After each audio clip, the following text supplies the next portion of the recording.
এবার একসাথে তিনটি গ্রহ সূর্য, বুধ, কেতু সেপ্টেম্বরের 7 তারিখ থেকে সেপ্টেম্বরের 14 তারিখ 2025 পর্যন্ত একসাথে একটি নক্ষত্রে অবস্থান করতে যাচ্ছে।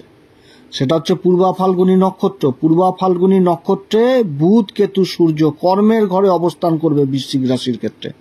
তো বৃশ্চিক রাশির ক্ষেত্রে এই যে একই নক্ষত্রে তিনটি গ্রহের অবস্থান কি রকম প্রভাব দিবে বৃশ্চিক রাশিকে, কোন দিক থেকে বৃশ্চিক রাশি লাভবান হবে এবং কোন দিক থেকে আবার বিশেষ সাবধান এবং কোন বিশেষ উপাচার এই সময়কালে করবে, আজকের ভিডিওতে এই সমস্ত কিছু তুলে ধরব। তো যাই হোক, অনুষ্ঠানটি শুরু করার আগে সমস্ত দর্শক বন্ধুদের নমস্কার জানাচ্ছি এবং তার সাথে বলবো যারা বহুদিন ধরে অনুষ্ঠান দেখছেন এখনো পর্যন্ত সাবস্ক্রাইব করেননি অবশ্যই সাবস্ক্রাইব করবেন, তাহলে এই রকম জ্যোতিষীয় রুচক সংবাদ আমাদের চ্যানেলের মাধ্যমে জানতে পারবেন।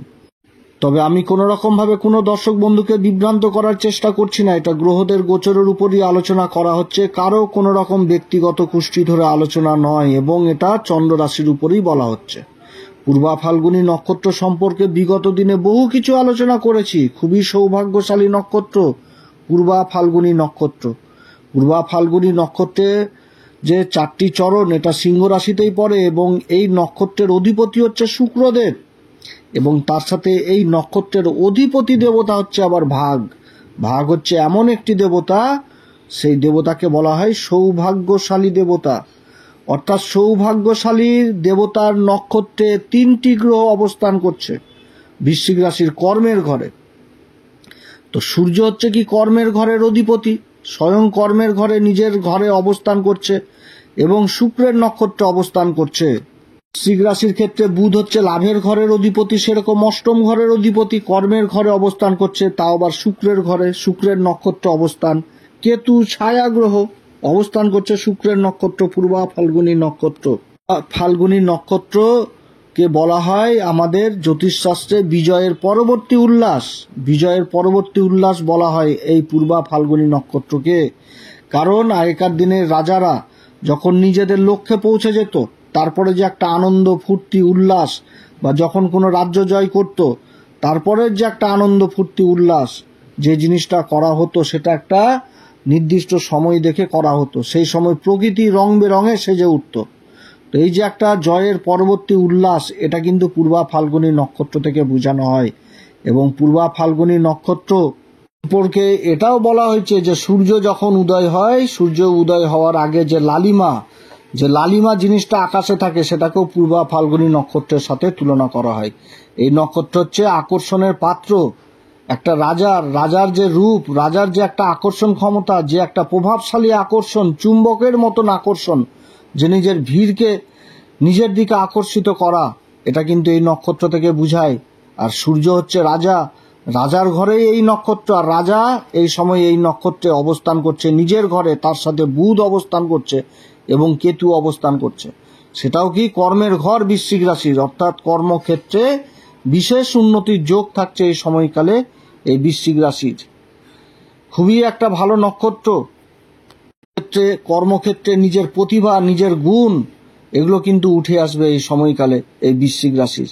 যে মান সম্মান, যশ, খ্যাতি সমস্ত কিছু লাভ করবে এই কর্মক্ষেত্রে বৃশ্চিক রাশির। একটা জয়ের প্রতীক এক কথায় বলতে গেলে। কেতুকে বলা হয় ধ্বজা আমাদের জ্যোতিষশাস্ত্রে, আমাদের বেদে বলা হয় কেতুকে ধ্বজা, অর্থাৎ পতাকা সবসময় উপরেই লাগে। তো যে কাজগুলো দীর্ঘদিন ধরে সফলতা পাচ্ছিল না বৃশ্চিক রাশি, এমন বহু কাজ রয়েছে, বা কর্মক্ষেত্রে এমন গোপন মনের ইচ্ছা রয়েছে যেটাতে সফলতা পাচ্ছিল না, সেই জায়গাতে সফলতা আনবে এই সময়কালে বৃশ্চিক রাশির কর্মক্ষেত্রে।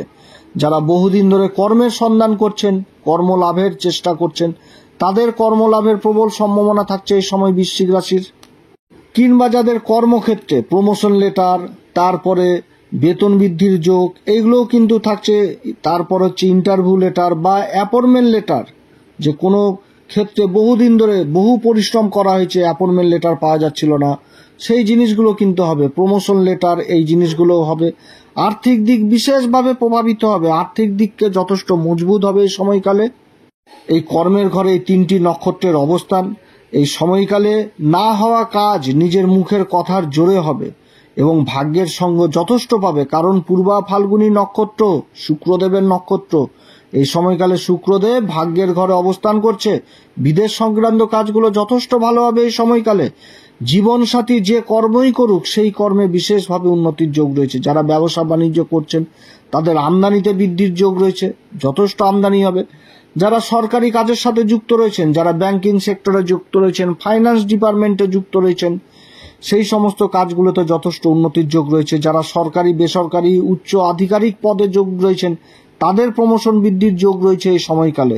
অর্থাৎ কর্মক্ষেত্রে একটা কিন্তু যথেষ্ট ভালো সময় এই সময় থাকছে এই বৃশ্চিক রাশির ক্ষেত্রে।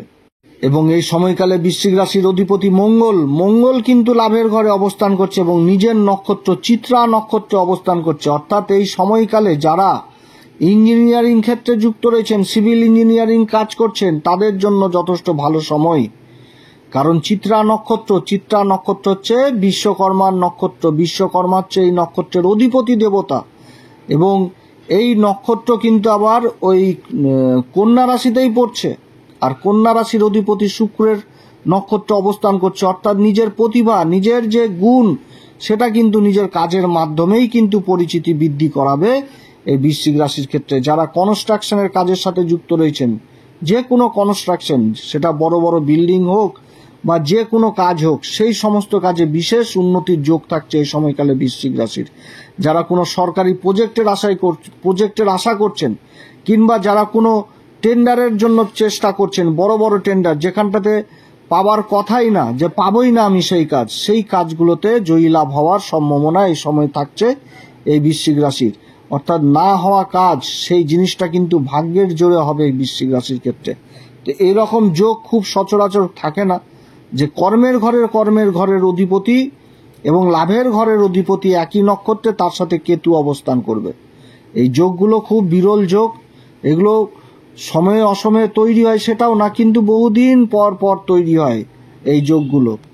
অল্প দিনের জন্য হলেও এই সময়কালে বৃশ্চিক রাশির আর্থিক দিকটা যথেষ্ট ভালো হবে এবং কর্মের দিকটা যথেষ্ট উন্নতির যোগ থাকছে এই সময়কালে। এক কথায় বলতে গেলে স্বপ্ন পূরণের যোগ, এই যোগটাকেও বলা যেতে পারে। পূর্বা ফাল্গুনী নক্ষত্র খুব পবিত্র নক্ষত্র, সৌভাগ্যশালী নক্ষত্র এবং এদের যে পুরুষার্থ, যেটা আমাদের জ্যোতিষশাস্ত্রে বলা হয়েছে, সেটাকে কিন্তু কাম বলা হয়েছে। তো কাম কথাটার অর্থ কি? মনের ইচ্ছা বাসনা। আর এটা কর্মের ঘরেই তৈরি হচ্ছে, তাহলে কর্মক্ষেত্রে নিজের যে মনের ইচ্ছা, সেই জিনিসগুলো পূরণ হবে। এবং কেতু এই নক্ষত্রে থাকছে, একটা জয়ের চিহ্ন নিয়ে থাকছে এবং কেতু থেকে ডিপ গভীর এই সমস্ত জিনিসকে বোঝানো হয়। তাহলে দীর্ঘদিন ধরে মনের মধ্যে যে ইচ্ছা, সেই ইচ্ছাকে এই সময়কালে পূরণ করাবে এই পূর্বা ফাল্গুনী নক্ষত্র। আমাদের জ্যোতিষশাস্ত্র বলে যে এই নক্ষত্রের জাতক জাতিকারা জীবনে অর্থ অবশ্যই আসবে এবং অর্থকে আকর্ষণ করার ক্ষমতা রাখে এরা। অতএব অর্থ কিন্তু কর্মের মাধ্যমে আসবে এই সময়কালে। এই নক্ষত্রটা খুবই ভালো নক্ষত্র, রোমান্টিক মনোভাব, সৃজনশীল এবং সঙ্গীত বা শিল্পপ্রিয় হয়। অর্থাৎ এই সময়কালে যারা নৃত্য, চিত্র, সঙ্গীত এই সমস্ত কলা বিভাগের সাথে যারা যুক্ত রয়েছেন, তাদেরও কিন্তু বিশেষভাবে উন্নতির যোগ এই সময়কালে থাকছে এই বৃশ্চিক রাশির ক্ষেত্রে। তবে এই নক্ষত্র কর্মের ঘরে থাকছে এবং সূর্য কর্মের ঘরেই অবস্থান করছে এই নক্ষত্রে। আর সূর্য তো রাজা তো অবশ্যই চাইবে সুখ ভোগ করতে। তাহলে কিন্তু এই দিক থেকেও আবার বিশেষ সাবধান, কারণ এই নক্ষত্রে থাকা মানে সুখ ভোগ, সুখ বৃদ্ধি, এইগুলো কিন্তু যথেষ্ট বৃদ্ধি পেয়ে যাওয়া। কারণ এই নক্ষত্রে যে জিনিসটা বলা হয়েছে সেটা কিন্তু হচ্ছে কি ভালোবাসা, দাম্পত্য সুখ এবং যৌন জীবনে আগ্রহী। অতএব কর্মক্ষেত্রে বিপরীত লিঙ্গের প্রতি বিশেষভাবে আকর্ষণ হবে এই সময়কালে এবং নিজের আনন্দ বৃদ্ধি, আনন্দ সুখ লাভ, এই সমস্ত জিনিসগুলো বিশেষভাবে উঠে আসছে। তাহলে কর্মক্ষেত্রে কর্মের দিকে যে কোনো, মানে আপনি যদি পুরুষ হন তাহলে স্ত্রী, তো অতএব যে কোনো মহিলাকে সম্মান করতে হবে। সেরকম আপনি যদি মহিলা হন তাহলে পুরুষকেও যথেষ্ট সম্মান করতে হবে। যেমন এমনভাবে চলতে হবে যেন নিজেদের মানে চরিত্রে কোনো রকম ভাবে কালিমা যুক্ত না হয়। এটাও কিন্তু বুঝাচ্ছে পূর্বা ফাল্গুনী নক্ষত্র। যেহেতু আকর্ষণের নক্ষত্র, ভিড়কে নিজের দিকে আকর্ষণ করে, অতএব কর্মক্ষেত্রে যেরকম আকর্ষণের পাত্র হবে সেরকম নিজের কর্মকেও এগিয়ে নিয়ে যেতে পারবে। আর মাইনাস দিক তো এটাই বললাম। আবার কি নিজের খাওয়া দাওয়ার দিকেও যথেষ্ট খেয়াল রাখতে হবে। সুখ ভোগ আনন্দর পর, মানে বিজয়ের পর যে একটা আনন্দ উল্লাস, আনন্দ উল্লাস, এখনকার দিনে তো ডিজে মিজে তারপরে আরো আনুষঙ্গিক অনেক কিছু হয়, তো সেই রকম জিনিসটা আর কি। অতএব নিজের খাওয়া দাওয়ার দিকেও যথেষ্ট খেয়াল রাখতে হবে এই বৃশ্চিক রাশিকে। এবং কর্মক্ষেত্রে আরও একটি মাইনাস দিক, যেহেতু কেতুও রয়েছে আর সূর্যও রয়েছে একই নক্ষত্রে, তো এর তো একটা বাজে প্রভাবও থাকবে। এবং রাহু রয়েছে চতুর্থ ঘরে, তাহলে সূর্যের সাথেও কিন্তু সমসপ্তম যোগ রয়েছে এই সময়কালে। অতএব কর্মক্ষেত্রে নিজের মুখের ভাষার উপর যথেষ্ট খেয়ালও রাখতে হবে, এবং তার সাথে পিতা মাতা উভয়ের শরীর স্বাস্থ্যের দিকেও কিন্তু যথেষ্ট খেয়াল রাখতে হবে। এবং মনের মধ্যে ক্রোধ, জেদ, ইগো এইগুলো থেকেও কিন্তু দূরে থাকতে হবে বৃশ্চিক রাশিকে। তো যাই হোক, এইরকম যোগ যদি আবার আসে, আবার কোনো দিন এরকম একটি ভিডিও উপস্থাপনা করব বৃশ্চিক রাশির ক্ষেত্রে।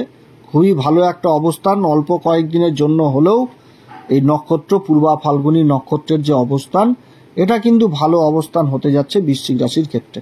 তো অনেক কথা আলোচনা করলাম। যদি এরকম পরামর্শ ভালো লাগে তাহলে অবশ্যই আমাদের এই অ্যাস্ট্রো বাংলা চ্যানেলকে সাবস্ক্রাইব করবেন, লাইক করবেন, শেয়ার করবেন।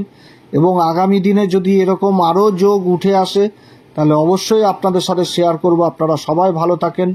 আপনারা সাবস্ক্রাইব যখন করেন তখন মনের দিক থেকে খুব আনন্দ লাগে, বিশেষভাবে অনুপ্রাণিত হয়, যার জন্য আপনারা অবশ্যই সাবস্ক্রাইব করবেন, খুব ভালো লাগে। আপনারা সবাই ভালো থাকেন, ঈশ্বর আপনাদের সবার মঙ্গল করুক। নমস্কার, ধন্যবাদ।